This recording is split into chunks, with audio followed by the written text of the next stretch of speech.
혹시 여러분 경매에 대해서 좀 아시나요? 경매하면 뭐가 생각나세요? 경매. 그림 생각나지 않으십니까? 그림. 경매에 관심이 없으십니까? 예. 요즘 한국에서는 경매에 부쩍 관심이 많은 것 같아요. 특히 부동산. 네, 부동산. 집값이 너무 많이 붙어 있으니까 경매를 통해서도 싼 값에 집을 얻어보자라는 생각으로 뭐 제가 아는 제 친구도 경매로 집을 사서 한 60%대 가격을 산 것 같아요.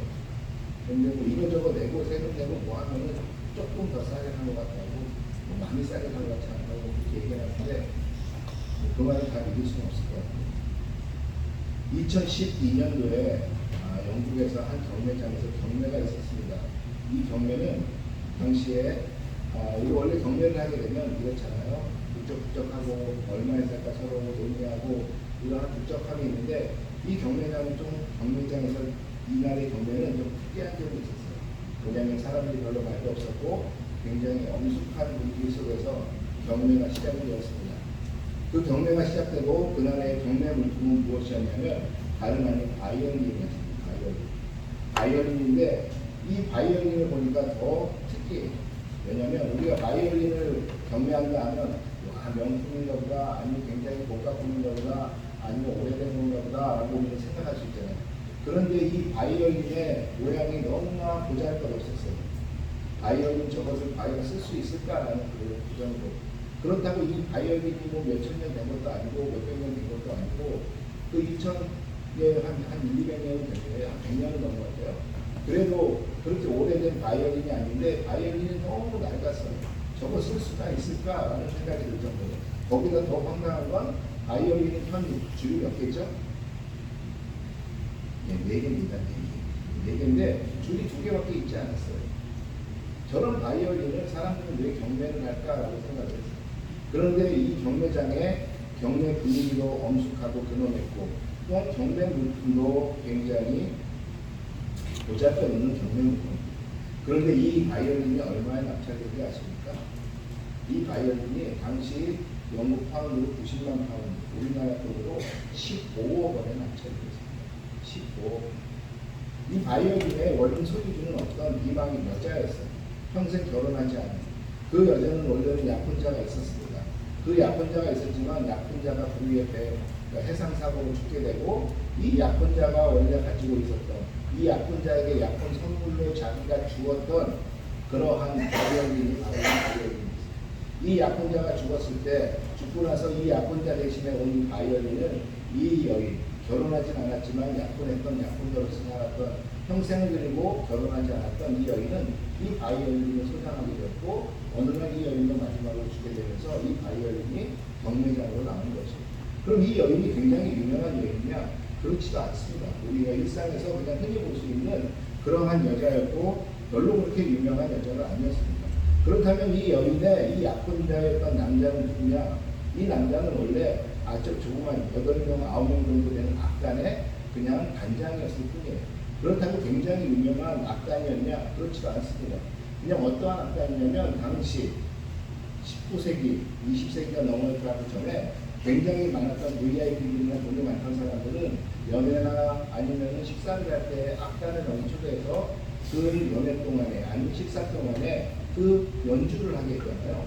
그러한 연주를 하던 악단입니다.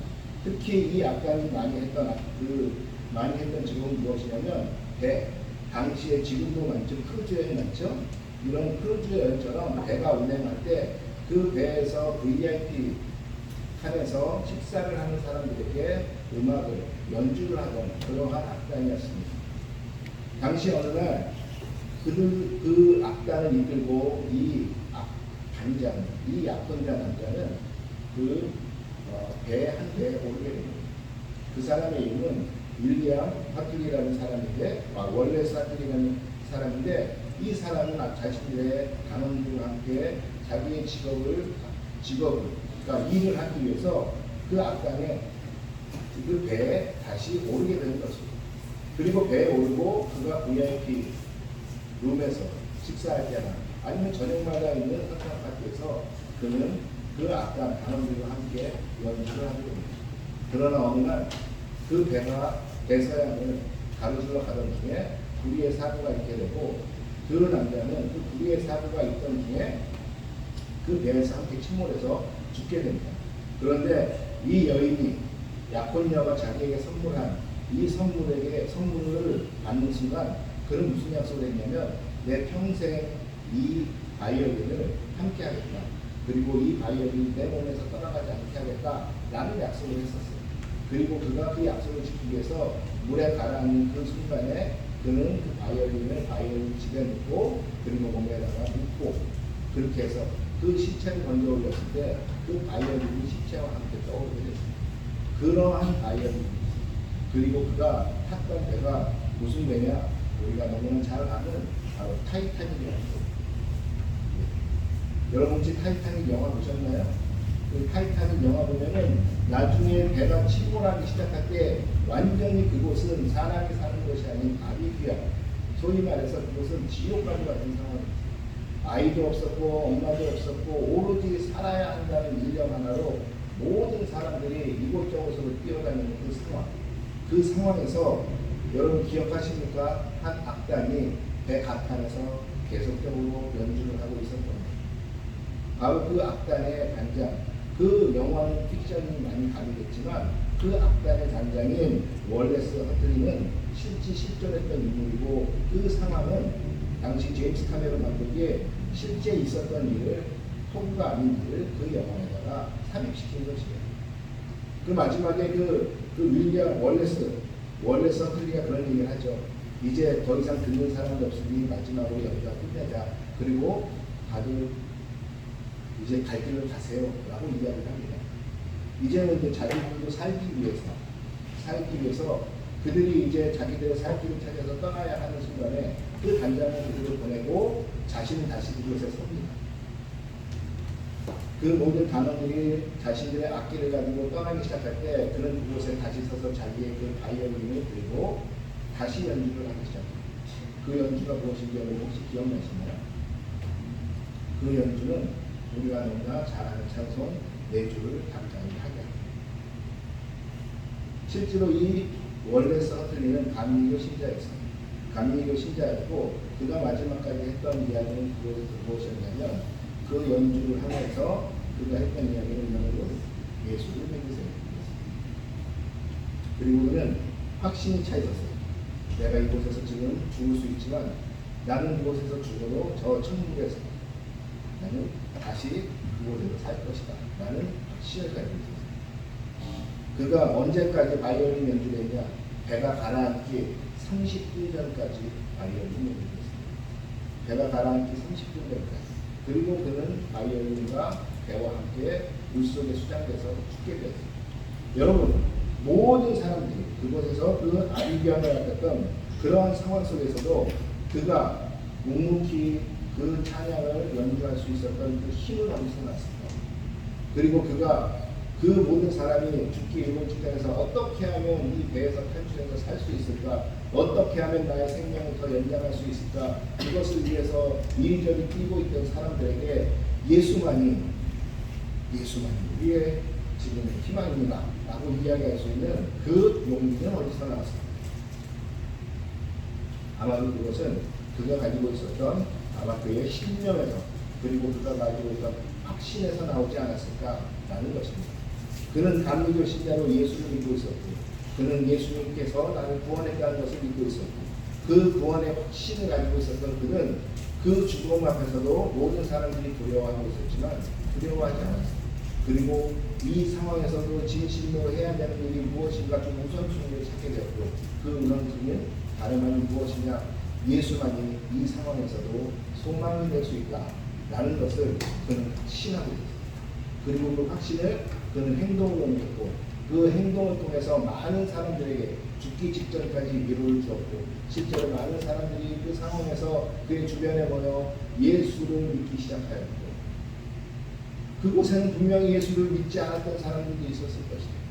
그러나 한 영혼이라도 예수 앞에 돌아갈 수 있도록 만들었던 그 월레스 허틀리의 이야기 이것은 실제로 전해졌던 이야기입니다. 실제로 배에서 그의 확신은 여러 명을 구원시킬 수 있었던 원동력입니다. 당신은 그리고 우리는 과연 어떠한 신을 가지고 살아가고 있습니까? 우리는 지난 시간까지 여러 가지 설교에서 여러 가지 것들을 보았습니다. 죄가 무엇인지, 그리고 죄를 통하여 우리가 다시 한번 하나님께로 돌아오는 것이 무엇인지, 하나님의 사랑은 무엇인지, 그리고 우리가 회개하며 회개를 통하여 믿음으로 하나님 앞에 다시 나아가 하나님의 사랑으로 살아가는 것은 무엇인지 우리는 계속적으로 봤고, 과연 우리는 거듭남의 삶을 살아가고 있는지, 그 거듭남의 삶을 통하여 나는 이전과 이후의 삶이 과연 다른지, 나는 거듭남의 삶을 통하여 나의 삶의 기준점이 바뀌었는지 그걸 우리는 점검해야 한다고 이야기했습니다. 여러분, 이 기준점이 바뀌고 이 거듭남의 사람들이 살아가는 그 한 가지 신념이 있는데, 그것은 무엇이냐면 나는 구원받았다라는 확신이에요. 나는 구원받았다라는 이 확신을 가지고 살아가지 않는다면 우리는 교회에서 교회 생활을 하든 우리가 예수를 믿으며 신앙생활을 하든 그것은 세상 사람들과 별반 다르지 않은 것입니다. 만약에 내가 지금 침몰하고 있는 타이타닉에 타고 있다고 지금 여러분들이 한번 생각해 보세요. 나는 그 침몰하는 타이타닉 속에서 그 망망대해 어두운 곳에서 아무것도 보이지 않는 그 상황 속에서 나는 과연 무슨 소망을 품을 것이며 내가 지금 하고 있을 과연 행동은 무엇인가 한번 생각해 보세요. 다른 사람들처럼 살기 위해서 이리저리 뛰어다니고 나의 목숨을 하나 부지하기 위해서, 그리고 그 두려움이 엄습해오는 그 두려움 가운데 나는 무엇을 할지 몰라 그저 울고만 있지는 않을까요? 누군가가 나를 도와서 내가 이 배에서 건져지기를 혹시 원하지는 않을까요? 그러면서 어딘가에 울부짖으면서 제가 여기에 있습니다. 나를 구원해 주세요. 나를 도와주세요. 나를 살려주세요. 라고 여러분도 혹시 이야기하고 있지는 않을까요? 그 상황에서 월레스처럼 과연 나는 비록 죽을 수 있지만 나는 저 하나님의 나라에 간다. 그리고 나는 구원받았기에 이 죽음이 나를 어떻게 할 수 없다. 나는 그러한 확신을 가지고 그곳에서 다른 사람들을 위로할 수 있는 사람으로 살아갈 수 있을까요? 여러분은 과연 어떠한 삶을 살아갈 수 있으시겠습니까? 여러분, 그리스도인으로서 우리는 여러 가지 확신을 가지고 살아가야 합니다. 나의 믿음이 정확하다는 확신, 내가 가고 있는 그리고 내가 믿고 있는 이 예수가 구원자라는 확신, 여러 가지 확신이 있어야 되지만 가장 중요한 확신은 무엇이냐면 내가 구원받았다라는 확신이에요. 지난주에도 말씀드렸지만 많은 한국인들, 특히 한국의 기독교인들 중에 구원의 확신을 가지고 당신 구원받으셨습니까? 라고 물어본다면 그 구원받았다라고 이야기하는 사람이 퍼센테이지가 60%가 넘지 않는다는 거죠. 이 얼마나 두렵고 떨리느냐. 예수를 믿고 있고 예배를 드리고 있고 하나님 앞에 나와 있고 그 하나님 앞에서 찬양하고 있고 감사와 기도를 드리고 있는 그 그리스도인들에게 당신은 과연 구원받았습니까? 라고 물은다면 그들의 입에서 확신에 찬 그리고 결의에 찬 목소리로 나는 구원받았습니다 라고 이야기하는 사람이 50~60%가 넘지 않는 사람입니다. 그러면 거기에 앉아있는, 여기에 앉아있는 그 이유는 무엇이냐라는 것입니다. 그냥 종교심 때문에, 그냥 하나님은 제일 세니까, 신중에서 제일 센 것 같으니까 이곳에 나와 앉아 계시는 거예요. 아니요. 이 구원의 확신이 우리의 중심 속에 먼저 있어야 돼요. 어떠한 상황 속에 있어도, 어떠한 환경 속에 있어도 나는 하나님 앞에 구원받았다 라는 확신이 있어야 돼요. 내가 비록 여기서 돌에 맞아 죽을지언정, 내가 비록 여기서 죽을 고비 앞에 앉아 있을지언정, 나는 그래도 하나님 앞에 구원을 받아 저 천국에 갈 수 있다 라는 그러한 확신이 있는 사람이다. 내가 구원을 받았는지, 내가 예수를 믿는다고 이야기하지만 하늘나라가 있는지, 사후세계가 있는지 이것조차도 믿어지지 않아요. 이러한 사람과의 신앙생활은 여러분이 생각해봐도 완전히 다를 수밖에 없지 않겠습니까? 그들의 신앙생활은 그냥 신앙생활 안에서만 다를까요? 아니요. 그들의 삶 자체도 아마 다를 것입니다. 구원의 확신이 있는 사람들은 어떠한 환경 속에서도 그들은 소망을 잃지 않을 것입니다. 그리고 어떠한 환경 속에서도 두렵지 않을 것입니다. 왜? 우리에게 두려움을 주는 존재로서 죽음보다도 더한 것이 어디에 있겠어요? 그러나 내가 죽어도 나는 영생할 수 있고 예수님과 함께 저 하늘나라에서 살 것이라는 그러한 확신을 가지고 있는 우리에게 과연 어떠한 것이 두려움을 줄 수 있겠냐라는 것입니다. 여러분, 그러기에 이 구원의 확신은 우리에게 너무너무도 중요합니다. 구원의 확신을 통해서 우리는 하나님과의 관계를 다시 정립할 수 있어요. 하나님이 나를 구원시키셨고 그래서 그 은혜를 늘 만끽하며 감사하며 살아갈 수밖에 없어요. 우리가 구원의 확신을 통해서 무엇을 가질 수 있냐면 세상 가운데 그 어떤 죄책감으로부터 오는 두려움들. 여러분, 죄가 뭐라 그랬어요? 내가 도둑질한 거, 내가 살인한 거, 이것은 죄의 현상일 뿐이에요. 죄는 무엇이냐면 하나님과 떨어져 있는 자체가 죄예요. 여러분, 그러기에 우리는 도둑질 안 해도, 우리는 살인하지 않아도, 우리는 거짓말하지 않아도 우리는 두려움 속에 사로잡혀 살아갈 수밖에 없는 존재라는 것이에요. 언제? 하나님과 떨어져 있다면. 그러나 내가 구원의 확신, 이 구원의 확신을 더 구체적으로 이야기하면 나는 하나님 안에 있다, 나는 예수 안에 있다 라는 확신이 있는 사람은 그 하나님 안에 있기에 그 어떠한 두려움도 우리에게 올 수 없다라는 것이에요. 그러면서 구원의 확신이 있는 사람은 그 내가 살아가는데 조금 더 나은 삶, 조금 더 현명한 삶, 조금 더 거룩한 삶으로 스스로 나가려고 해요. 이 구원의 확신은 우리의 삶 속에서 내가 그리스도인으로 성화되어 나가는 과정 속에서 이 성화의 과정에 동력이 된다는 것입니다. 그러면서 구원의 확신을 통해서 우리는 담대히 예수만이 구원자라는 것을 우리는 전할 수 있습니다. 여러분, 우리의 삶 속에서 얼마나 예수를 전하면서 하십니까? 얼마나 예수가 나의 구원자라고 이야기하십니까? 혹시 밥을 먹을 때 그 식사기도 하는 것조차 다른 사람이 볼까봐, 창피할까봐 혹시 그냥 냅두고 하나님 땡큐 오케이 아멘 혹시 이렇게 끝내진 않습니까? 식사기도는 해야겠고 사람들의 눈은 있고 아예 안 해버리는 하나님 제 맘 아시죠? 이러면서 아예 안 하든 아니면 눈 뜨고 속으로 하나님 감사합니다 그냥 이렇게 얼버무리듯이.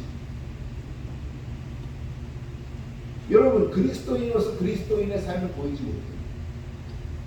그리스도인의 삶의 정점은 무엇이냐면 예수가 구원자라는 것을 우리의 입술로 시인하고 다른 이들에게 전하는 것입니다. 구원의 확신이 없는 사람은 이것을 전할 수가 없습니다.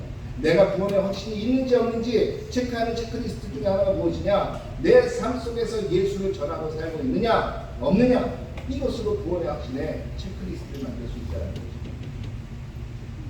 그러면서 이 구원의 확신만이 이 어려운 삶 가운데 이 세상의 고난 가운데서도 소망을 잃지 않고 살아가게 만드는 힘이라는 것이에요. 여러분, 그렇다면 우리가 내가 구원받았는지 구원받지 않았는지 그것은 여러분 어떻게 할 수 있습니까?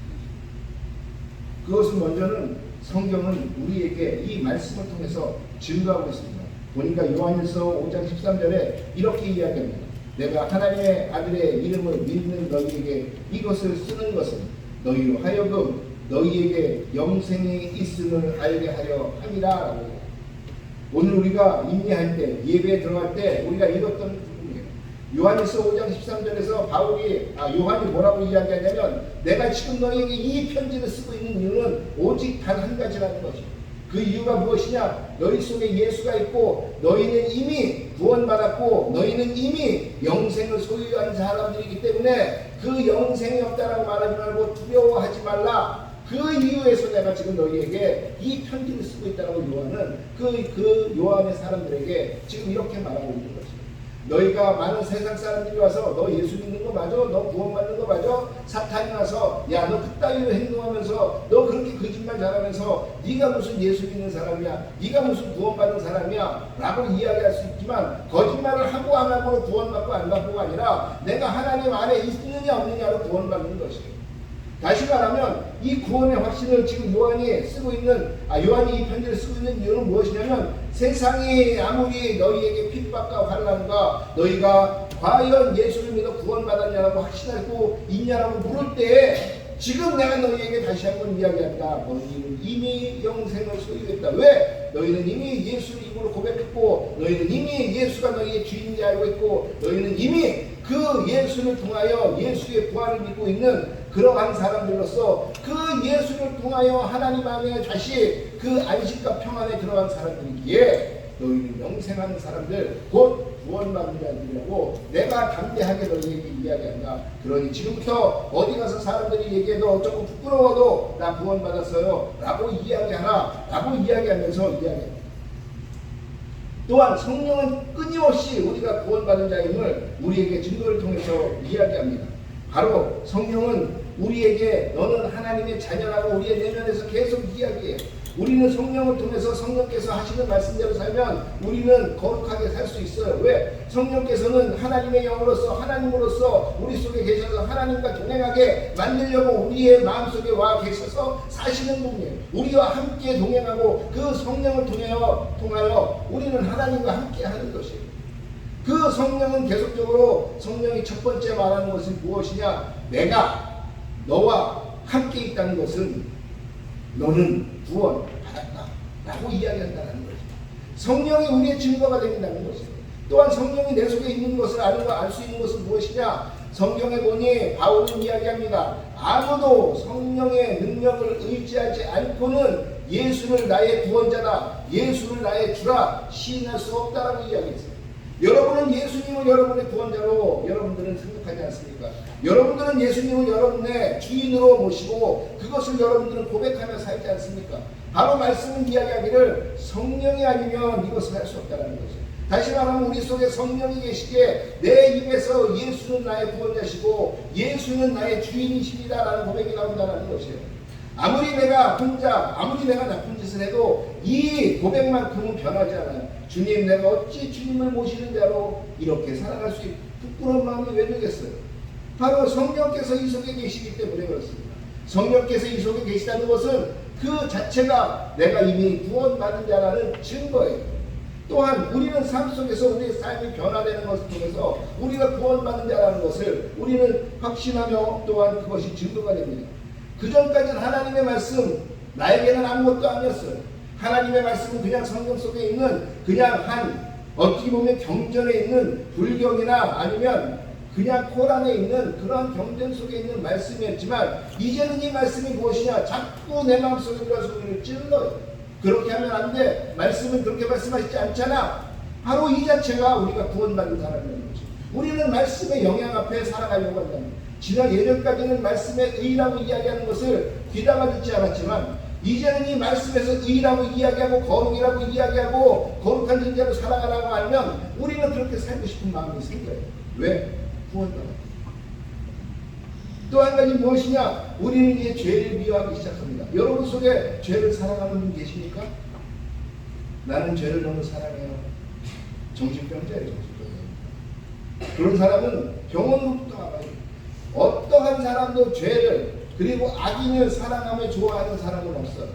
그 악인을 좋아하고 악인이 됐던 사람들은 처음부터 악이 좋아서 그 악을 택한 사람들은 아니에요.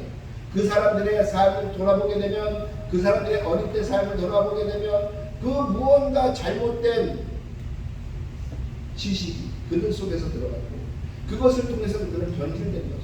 사람은 악을 미워할 수밖에 없어요. 그래서 맹자가 뭐라고 했어요? 바로 사람인 것을 사람이라면 이 마음이 꼭 있어야 된다고 한 그 사람 중에 하나가 뭐예요? 바로 수호지심, 악을 미워하고 경멸하는 마음이에요. 사람은 악을 미워하고 경멸하는 마음이 있어요. 이렇게까지 얘기했는데 저는 지금도 악을 사랑합니다 라고 생각하는 사람이 있다면 그 사람은 사람이길 포기하는 것이에요. 그것은 예수를 믿지 않아도 세상에서도 그것은 사람이 아니다라고 이야기합니다. 아무리 말로서 아무리 논리로서 그것을 포장한다 할지라도 악은 악일 뿐이에요. 악이 논리로 포장한다고 선이 될 수가 없어요. 법으로는 악이라고 말할 수 없지만 이미 우리 마음속에서 우리의 전통과 우리의 도덕적인 법에서 저것은 악이라는 것을 우리 스스로 알 수 있어요. 왜? 우리가 구원받았기 때문에 악을 더 명확하게 알 수 있는 거죠. 세 번째, 우리가 구원받는 것을 우리의 삶 속에서 무엇을 할 수 있냐? 바로 우리가 좀 더 의롭게 거룩하게 하나님 앞에 가려고 한다는 거예요. 여러분, 그래도 여러분 기도하면서 어떠한 기도하십니까? 이렇게 기도하지 않으세요? 주님, 제가 조금 더 주님 앞에 깨끗하고 거룩하게 나아가게 해주십시오. 이런 기도 안 하십니까? 그냥 주님 이 정도는 됐으니까요. 그냥 이대로 살다가 죽겠습니다. 이렇게 기도하는 분 계세요? 우리는 조금 더 의의 생활로 나가죠. 조금 더 거룩한 생활로 나아가죠. 그 자체가 이미 우리 속에서 구원받았다라는 우리의 삶의 근거들이라는 것이에요. 그런데 여기서 중요한 것이 있습니다. 그것은 무엇이냐? 그러면 나는 구원받았는데 구원받았으면 그 구원이 다시 사라질 수도 있으니까 라는 겁니다. 굉장히 신학적으로 민감한 부분이죠. 어떠한 신학에서는 이야기합니다. 구원이 소위 말해서 배교라고 이야기하죠. 신학적인 용어는 배교가 될 수 있다. 아니 하나님이 끌어주십니다. 하나님이 견인해 주시는데 어떻게 하나님이 견인해 주시는데 구원이 떨어질 수가 있겠느냐 라고 이야기하는 그러한 주장을 팽팽하게 맞습니다. 그런데 성경은 이야기합니다. 성경에서 뭐라고 이야기하냐면 로마서 8장 38절에 이렇게 이야기해요. 내가 확신하노니 사망이나 생명이나 천사들이나 권세자들이나 현재일이나 장래일이나 능력이나 높음이나 깊음이나 다른 어떤 피조물이라도 우리를 우리 주 그리스도 예수 안에 있는 하나님의 사랑에서 끊어낼 수 없느니라. 바울 로마에 있는 그리스도인들에게 이야기합니다. 그 어떤 것도 세상에 그 어떠한 심지어는 세상이 아닌 저 천사들까지도 하나님이 사랑한 우리를 절대로 그 사랑 안에서 끊어낼 수 없다고 이야기합니다. 하나님이 우리를 사랑하기로 작정하셨고 그 하나님이 우리를 사랑하신다 말씀하셨고 그 하나님이 사랑하셔서 우리를 선택하셨고 그 선택하셔서 우리를 구원케 하신 그 하나님의 사랑에서 그 누구도 끊어낼 수 없다는 거예요.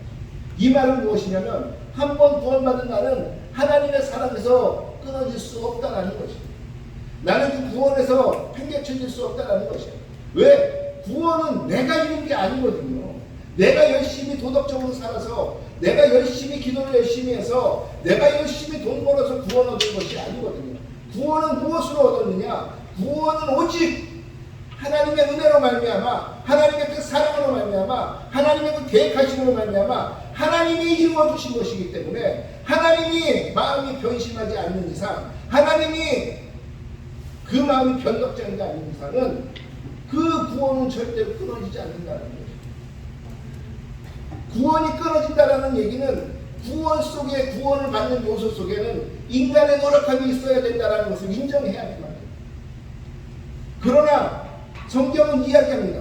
그 누구도 하나님의 다시 구원을 위해서 하나님의 구원 가운데 그 누구도 인간의 힘으로 되는 것은 없다는 거예요. 오직 은혜만이 우리를 구원시킨다는 거예요. 그 오직 은혜만이 구원을 시킨다면 그 은혜를 주시는 하나님은 절대로 우리를 놓지 않는다는 것이죠. 우리는 그분의 손을 놓을 수 있지만 그분의 손은 절대로 우리를 놓지 않는다는 거죠. 그러기에 우리가 한 번 구원받았으면 비록 내가 지금 모습이 이 모양이야. 비록 내가 조금 전에도 거짓말한 것 같아요. 나는 여전히 구원받은 사람이야. 그러게 그 구원받은 사실 때문에 부끄러운 것이에요. 구원받지 않았으면 그래 그냥 이따위로 살아버리지 뭐 어때? 이렇게 생각하는 거지만 구원받은 자이기에 부끄러운 것이죠. 그렇기 때문에 기도라서 눈물을 흘리며 하나님 앞에 다시 나가 하나님 잘못했습니다. 하나님 어떻게 하면 이렇게 살지 않을까요? 그 부끄러운 마음으로 나아가는 이유가 바로 구원받은 확신이 있기 때문에 나는 믿지 못하지만 내 안에 계신 성령은 끊임없이 우리를 너는 구원받았기에 그렇게 살면 안 된다는 거예요. 그리고 하나님 앞에 자꾸 나아가게 한다는 거죠. 한 번 받은 구원은 절대로 떨어져 나가지 않습니다. 한 번 구원받은 자가 다시 구원에서 배교되지 않습니다. 구원받은 자는 하나님께서 끝까지 지키십니다. 그러면 목사님 구원받고 맨날 예수를 믿는다고 하지만 사람 죽이고 하는 사람 그 사람들이 과연 진짜로 구원받은 사람들일까요? 구원을 받았기 때문에 구원 받고도 그런 행동을 할 수 있을까요? 하나님을 만났는데 하나님을 만나고 나서 그렇게 할 수 있을까요? 하나님의 두려움을 아는데 하나님의 그 거룩함을 만났는데 과연 그렇게 할 수 있을까요?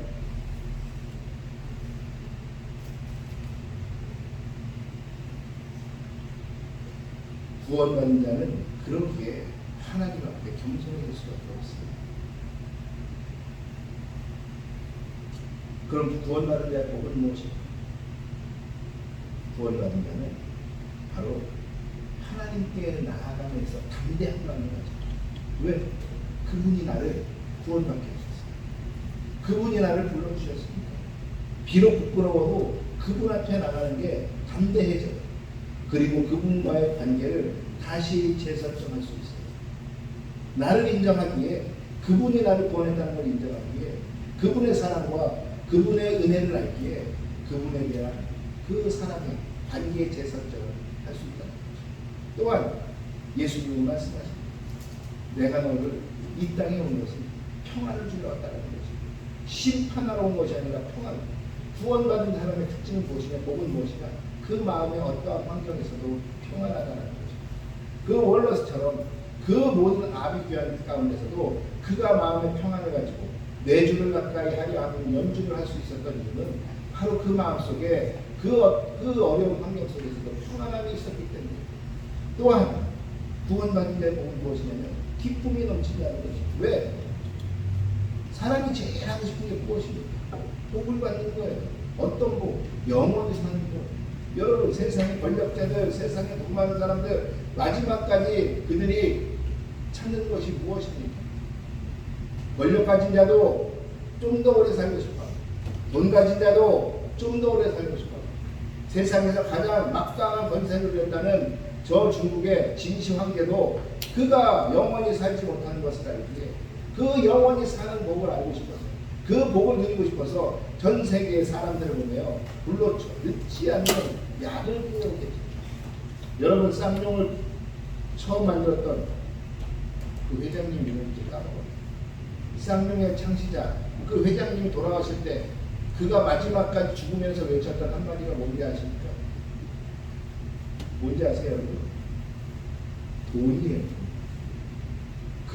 그가 평생 먹고 쓰고 남을 정도의 돈을 벌었지만 그가 죽음 앞에서 그가 놓고 가면서 가장 아쉬웠던 게 돈이에요. 내 손에 지폐, 돈을 쥐어달라. 그러나 그 돈으로 그는 영생하지 못했어요. 여러분, 인간이 원하는 것이 무엇이냐? 영생이에요. 죽고 싶지 않은 것이에요. 원래 인간은 죽지 않게 만들어졌어요. 죄가 우리를 죽게 합니다. 그러나 이 구원의 확신이 있는 사람은 내 속에 영생이 있음을 합니다. 비록 육체는 썩어 죽을 수 있지만 내 육체가 썩어 죽어도 나의 영혼은 영원히 하나님과 함께 한다 라는 그 영생의 마음이 있기에 그 영생의 마음은 바로 우리의 기쁨이 됩니다.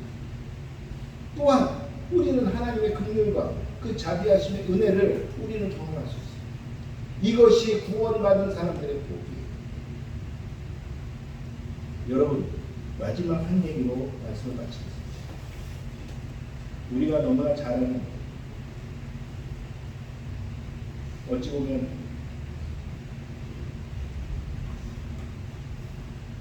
큰 복음 전파자이며 또한 하나님에게 크게 사용되었던 우리가 잘 아는, 갑자기 그것이 생각이 나는데, 존 웨슬리가 누구죠? 존 웨슬리는 감리교단을 창시한 사람입니다. 그런데 웨슬리가 어느 날 설교에서 이야기합니다. 웨슬리가 가장 두려웠던 질문이 무엇이냐? 바로 이것이요. 당신은 구원을 받았습니까? 라는 질문. 이미 세계적인 목회자였고 복음 전파자였고 이미 미국과 유럽 전역을 돌아다니며 선교를 했던 선교사였던 이 웨슬리가 가장 두려워했던, 그리고 가장 어려워했던 질문이 무엇이냐? 당신은 구원받은 사람입니까? 라는 것이었어요. 웨슬리는 이렇게 말합니다. 나는 다른 이들에게 복음을 전했지만 정작 내 영혼이 구원받았는지 확신할 수는 없었다는 거죠.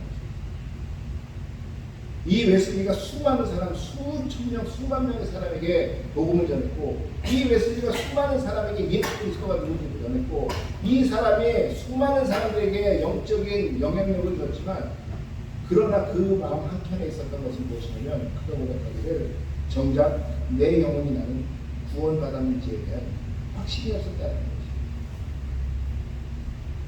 그러다 보니까 1738년 5월 24일처럼 올더스게이트라는 곳에서 열린 집회에서 그는 갑자기 그곳에서 루터가 로마서 서문을 읽고 있었어요. 루터가 쓴 로마서 서문을 읽고 있는 그러한 것을 듣고 있었어요.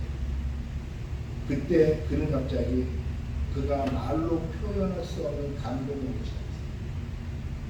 이 워터스게이트라는 곳에서, 올더스게이트라는 곳에서 그가 로마서 서문을 듣고 있는 그 와중에 그는 그 이전에 느껴보지 못한 감동과 벅찬 감동으로 그는 그것을 이렇게 표현합니다. 그때 나는 내 마음이 이 상황에 뜨거워지게 됐다. 나는 하나님께서 내 죄를, 바로 내 죄를 용서하셨음을 확신했다. 나는 그리스도를 내 구주로 믿었고 그뿐만이 아니라 나를 구원하신다는 확신이 내 안에 자리하게 됩니다. 그 이전의 웨슬리와 그 이후의 웨슬리는 완전히 변하게 됩니다. 그는 이 구원의 확신에 대한 것에서 복음을 전하기 시작했고, 그리고 그는 그 어떠한 상황에서 제일 내가 변했다는 걸 잘하는 사람이 누굴까요? 바로 웨슬리 자신이에요. 어떠한 상황 속에서도, 어떠한 환경 속에서도 그가 처해 있는 것에 그는 연연하지 않고 내가 해야 되는, 그리고 전해야 되는 것이 무엇인지 그는 담대하기 전합니다. 그리고 그는 감리교단이라는 것을 자체합니다. 여러분, 존 웨슬리는 18세기가 나는 가장 큰 영적 거장입니다. 당시에 성령운동이 사라져가고 있을 때 다시 성령이 무엇인지를 사람들 앞에 보이며, 바로 하나님의 능력이 무엇인지를 보이며, 당시 이론적으로 치우쳐갔던 기독교계를 다시 하나님의 성령이 무엇인지, 하나님의 능력이 무엇인지, 그런데 그게 어디서부터? 바로 이 올더스게이트 사건에서부터 그가 변하기 시작합니다. 여러분, 구원의 확신이 이만큼 중요합니다. 전 세계에서 이미 영향력을 주었던 목회자도 그가 내 영혼이 구원받았는지를 확신할 수 없었어요. 여러분, 확신하실 수 있습니까? 지금 여기 앉아있는 우리 디사이플의 모든 성도님들, 나는 구원받았습니다. 나는 지금 이 자리에서 죽어도 나는 천국에 가고, 나는 죽어도 내 육체는 죽지만 영원히 예수님과 나는 살기에 나는 두렵지 않습니다 라고 이야기하실 수 있는 분, 이야기하실 수 있으십니까 모두가?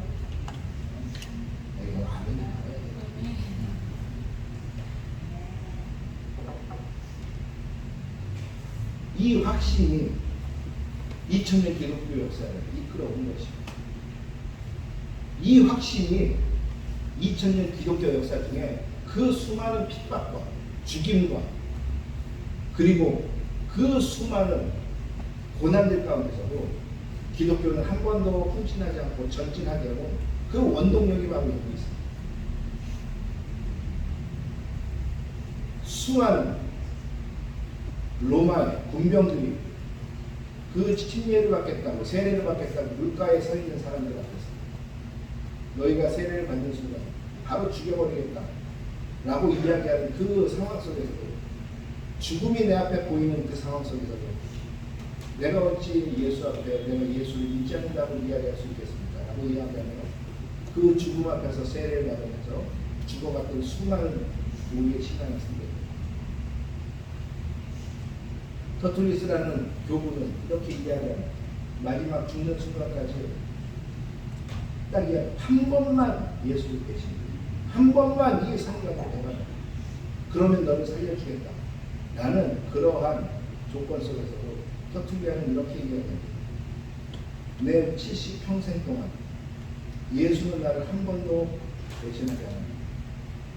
내가 어찌 그 예수를 대신할 수 있겠습니까? 라고 이야기하며 담담하게 하얀양 속에 들어가 불길 속에서 죽었던 터툴리아. 그 속에 있었던 건 무엇이겠습니까? 담대한 아니요, 용기 아니요, 오직 하나, 바로 구원에 대한 확신이었습니다. 여러분, 구원에 대한 확신을 여러분 가지고 계십니까? 여러분, 구원에 대한 확신을 여러분 가지고 계십니까? 지금 이 순간에도 나는 어떠한 상황에서도 나는 예수 때문에 소망을 품을 수 있다, 라는 소망을 품으실 수 있습니까? 그 첫 번째 방법이 무엇이냐? 구원에 대한 확신을 가지는 것입니다. 말씀은 이미 구원받았다고 우리에게 이야기합니다. 성령은 이미 우리에게 내주하시면서 너는 구원받았다고 이야기합니다.